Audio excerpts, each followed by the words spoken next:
And she said, he had a business, we found something that said you had his records, can you help us file the tax return? I had 2 months of bank statements, and that's all I had. She was totally helpful. I say clueless, she was helpless, more or less. She did not know where to go from that stage. Her husband did all the tax work, kept all the receipts, and she ended up selling the business, or basically giving it away to one of the salesmen. She had no idea if it was making money or not. But, you know, if her husband had come maybe 6 months before, we had his tax return, we didn't have an idea of what his business was worth. It was a small business, it was a pest control business. We have been able to offer some advice. So just by having an outsider, a third party, keep track of your records is a value. And I didn't realize it was value until that person explained to me why he was hiring me. So something to keep in mind. Well, tax strategies. You know, when you're young, you know, they tell you always make a list and set your goals. What do you want to be? You know, where do you want to go? Well, you know, I've changed my goal 4 or 5 times when I was in college. I was going to be a psychology major, I was going to be a dentist, and I was going to be a doctor, and ended up being an accountant because that was the easiest profession for me. And so my goals kept changing, and I even went into real estate back in the 80s. You know, I mean, real estate never goes down. That's what we heard in the 80s. You know, and I was in real estate, had some property up in Valley, Texas, selling raw land, and the interest rate went up to 17% the year that we went broke. And then we couldn't even get a bank to loan us at 17% to roll our note over. And it was, you need to set defined goals of what you want to do. And then for a while, you know, most of you, I'm sure, that are here, have already decided what your goals are for the next 10 or 15, 20, 30 years. You know, I'm trying to establish mine, but mine right now are probably 10 years. And my goals keep changing. My wife keeps telling me what I'm supposed to do, you know. I said, well, honey, I'm going to retire soon. She says, no, you're not.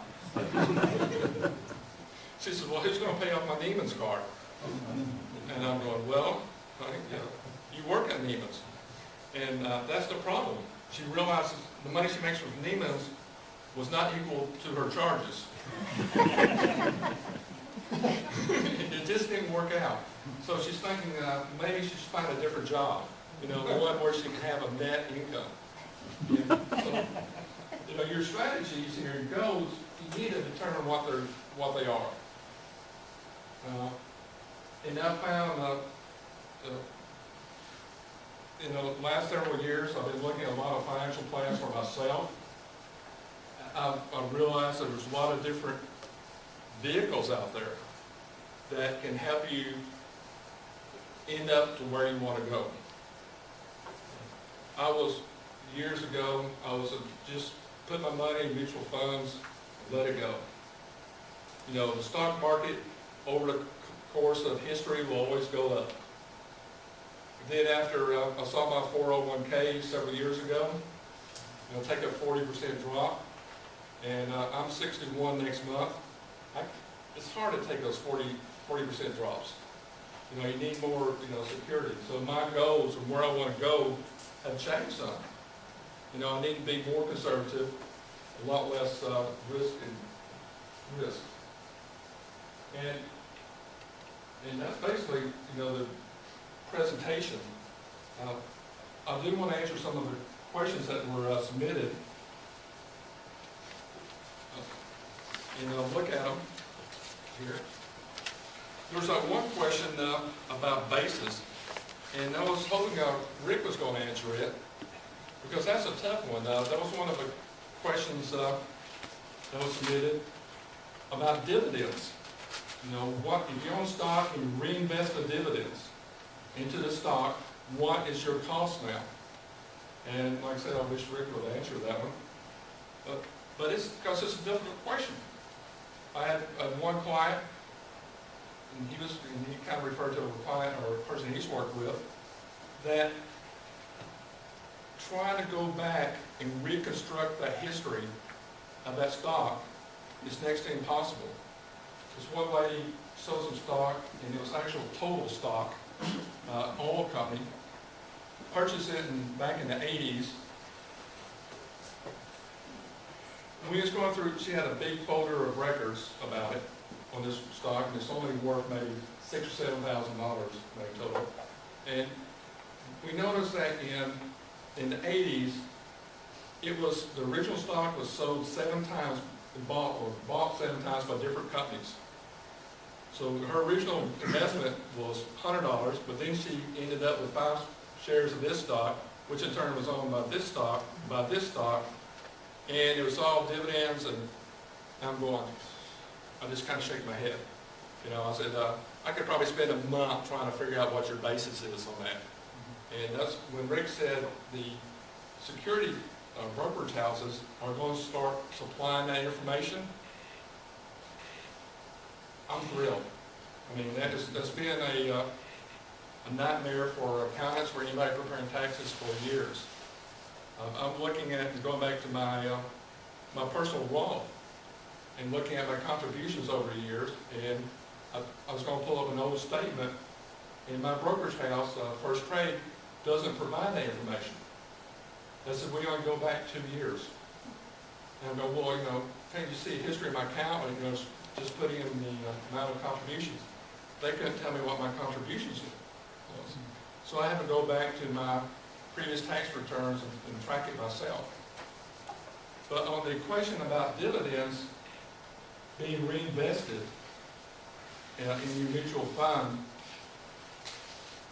you have to look at the actual stock being sold. You might have bought 100 shares of AT&T, and your dividends are reinvested.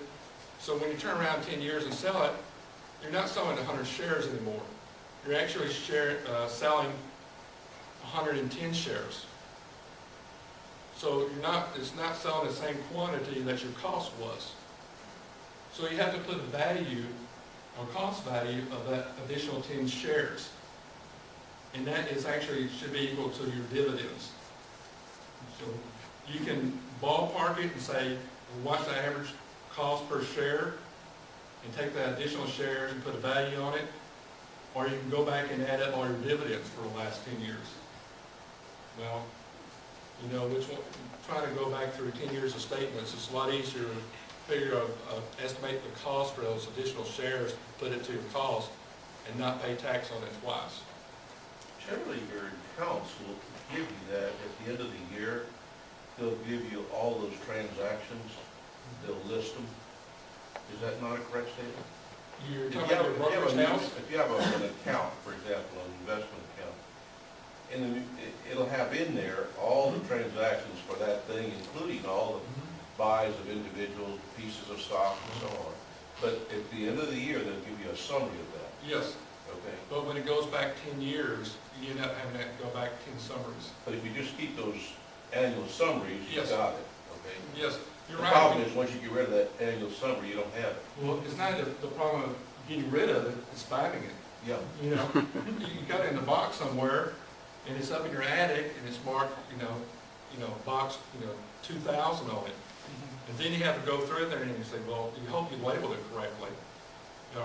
So that's the issue, is trying to find it. Yeah, that's how you can go back. You're absolutely right. You can go back and find it that way and add it up. A CPA that works for me, and I discussed this question with him. He says he has a spreadsheet of all his stocks, and every time he gets a dividend, he puts it on the spreadsheet. So he tracks it that way. And Well, the other problem you have is when you move from one brokerage to another, if you're not careful, they lose some of that data in between. So even though you had the basis in there, now it might not appear when you go to the next one. Yes. And that's really difficult. It's very, very difficult. And many times, a CPA who's billing by the hour, and he doesn't want to spend 4 hours and try to bill you to save you $50, you know? So he'll, a lot of times they'll give their best estimate, and usually the best estimate's going to be in your favor, or it should be, and work at it that way. You know? Yes? Do you use that to record each dividend reinvestment separately on your forms? No, he actually, the question is about each reinvestment. What happens is, in the tax program, you just need your total cost. So you take your original cost and add in your dividends.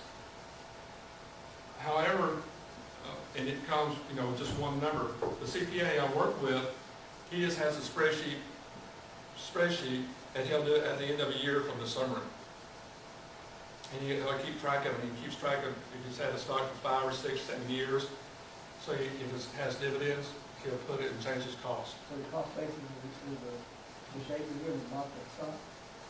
Yeah, you start with the actual value you paid for it, which could include the fees, and then you add any dividends that were reinvested at that time to get the total cost. Does that help? Now you know why I wanted him to answer the question.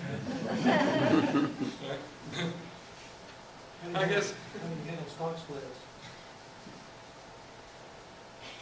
Same way, it's got the same. Yeah, you look, and that's getting down to the same thing. You know, try and find your cost, and it's a nightmare at times because that one lady, she had splits. You know, there's 4 for 1 and reverse splits, and you try to go back and calculate it.